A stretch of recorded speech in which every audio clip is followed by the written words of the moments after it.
선생님은 어떻게 공부해서 수학을 잘 할 수 있게 되었을까요? 또 어떻게 공부해서 서울대학교에 들어갈 수 있었을까요? 실제로 선생님 공부 무지 열심히 했어요. 그런데 여러분들이 저도 열심히 해요. 그렇게 투정하는 학생도 있겠죠? 그래요. 우리 친구들 모두 공부 열심히 하고 있을 거예요.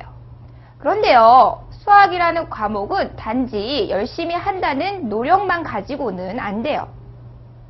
무엇이 필요하느냐? 바로 집중력 있게 공부하는 것과 그리고 전략적으로 공부하는 이 두 가지 요소가 필요합니다. 선생님은 실제로 노력도 많이 했고요. 그리고 수학을 공부할 때는 집중력 있게 내가 수학을 정복하겠다는 그러한 마음가짐을 갖고 공부했어요. 하지만 한 가지 아쉬운 것은요. 그때 선생님은 혼자 공부를 했기 때문에 어떠한 전략, 지름길을 발견하지 못하고 어떻게 보면은 좀 더 시간을 많이 투자해서 수학을 공부하게 되었는지도 몰라요. 하지만 여러분은 어떠한 전략을 제시해 줄 수 있는 좋은 선생님을 만날 수 있어요. 바로 이보금 선생님이죠. 자, 그러면 수학을 전략을 한번 소개할 텐데요. 수학을 전략적으로 빨리 정복하기 위해서는 어떠한 요소들이 필요할까요?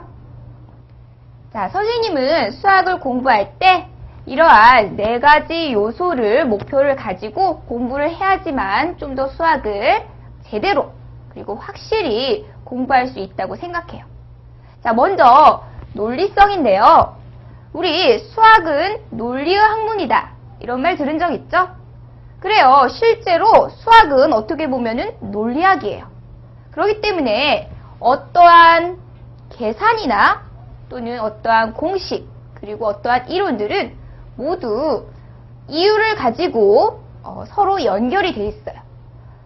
우리가 다음 교과 과정에서 이제 중요하게 여겨지는 논술 수학이라는 것도 실제로 보면은 왜 그렇게 답이 나오는가, 그 이유는 무엇인가 묻고 있는 바로 논리성을 강조한 그러한 교과 과정이 되겠습니다.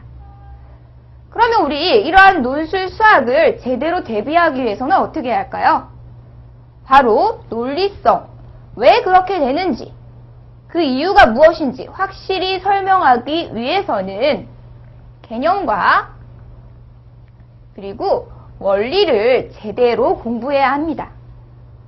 개념과 원리를 알아야지만 우리는 그 수학적 과정에 대해서 실제 왜 그런지 논리적으로 설명할 수가 있기 때문이에요.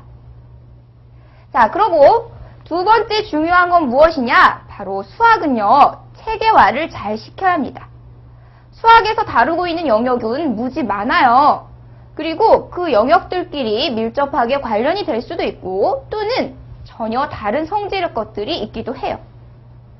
한마디로 수학은 다양한 영역이 있기 때문에 그 영역별로 영역에서 목표하고 있는 것이 무엇인지 그리고 여기서 우리가 얻을 수 있는 수학적인 학문적 내용이 무엇인지 확실히 해야 하고요.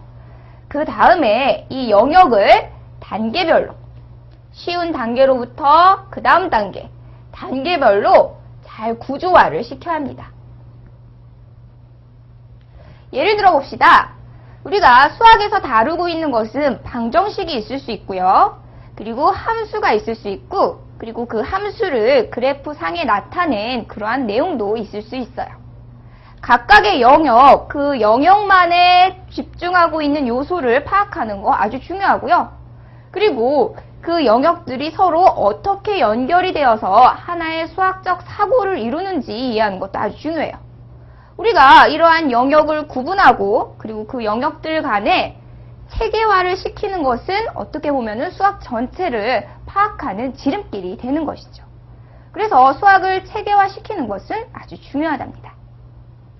자, 다음으로 수학을 공부할 때 선생님이 강조하고자 하는 것은요, 바로 기본과 응용을 적절히 구분할 수 있는 그러한 능력을 강조하고 싶네요. 자, 여러분 중에 혹시 쉬운 내용에만 빨리빨리 해가지고 내가 수학 잘 공부했다 해놓고서 어려운 문제가 딱 닥치면 못 푸는 학생 있지 않나요? 또는 어릴 때부터 너무 어려운 문제만 해가지고 실제 수학이 아주 기본이 되는 그런 핵심적 내용을 물을 때 모르는 학생이 있지 않나요? 이처럼 기본하고 응용은 서로 밀접하게 관계가 되어 있는데 학생들은 어떤 한 곳에만 집중해서 공부하는 경우가 있어요. 또는 얘네 둘을 서로 연결시키지 못하고 붕 뜬 채로 수학을 공부하는 학생도 있어요.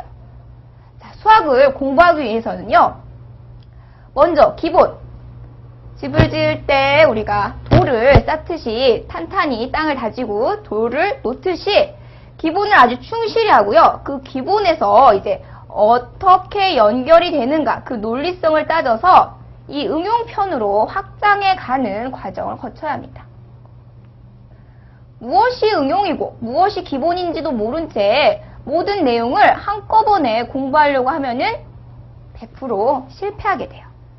그러니까 기본을 기준으로서 여기서 강조하고 있는 것이 무엇인지 우리가 확실히 이해하고 가야 할 것이 무엇인지 안 다음에 이제 하나하나 응용 문제들을 낚시하듯이 이렇게 하나하나 확장시켜 가는 거예요. 자, 마지막으로 선생님이 수학을 공부할 때 중요하다고 생각되는 방법 중 하나는 바로 정리하는 습관입니다. 선생님은요, 수학을 공부하고 그리고 수학을 남한테 가르치고 싶다 그런 생각을 한 계기가 무엇이냐면요. 학교를 다닐 때 칠판에 아주 깔끔하게 그리고 한눈에 알아보기 쉽도록 잘 정리된 그런 판서를 하시는 그런 수학 선생님의 모습을 보고 나서였어요. 자, 수학은요, 논리적이고 체계적이에요. 그러기 위해서는 먼저 배우는 학생 스스로가 그것을 논리적이고 체계적으로 깔끔하게 표현할 수 있어야겠죠? 여러분, 수학 잘하는 학생치고 글씨를 잘 못 쓰는 학생 없어요. 또 수학을 잘하는 학생치고 뭐 쓰거나 필기하거나 이거 싫어하는 학생 없어요. 우리가 필기를 하면서 생각이 정리가 되고요. 그리고 필기를 하면서 적절히 자신의 생각을 가미해서 이렇게 구조를 세울 수가 있겠죠? 그런 과정에서 여러분 머릿속에도 수학적 사고력이 생기게 됩니다. 자, 이번에 같이 하고 있는 중학통합 논술 수학에서는요. 이러한 선생님들의 전략을 그대로 여러분에게 전달하고 있어요. 실제로 선생님은 여러분처럼 수학을 공부했고요. 그리고 여러 가지 어려운 문제들도 해결하면서 좀 더 높은 단계의 학교에 진학해 왔습니다. 그렇기 때문에 선생님이 해결하는 방식을 전달하는 것이 그야말로 여러분에게 가장 피부에 와닿는 도움이 되겠죠? 자, 선생님만 믿고 잘 따라오다 보면요. 선생님 머릿속에 있는 그런 수학적 사고의 틀이 그대로 여러분에게 전달이 될 겁니다. 선생님 최대한 많이 그리고 그 비법들 그대로 전달하도록 많이 노력했어요. 선생님만 믿고 따라와 준다면은 여러분도 분명 수학의 우등생이 될 수 있을 겁니다. 자, 포기하지 마세요. 수학을 한번 정복하고 나면은 여러분 다른 학문, 다른 과목 다 우등생이 될 수 있습니다. 자, 수학은 학문의 기본입니다. 여러분 일찍 시작할수록 좀 더 빠르게 우등생에 진입할 수 있을 거예요. 같이 공부해 보도록 해요.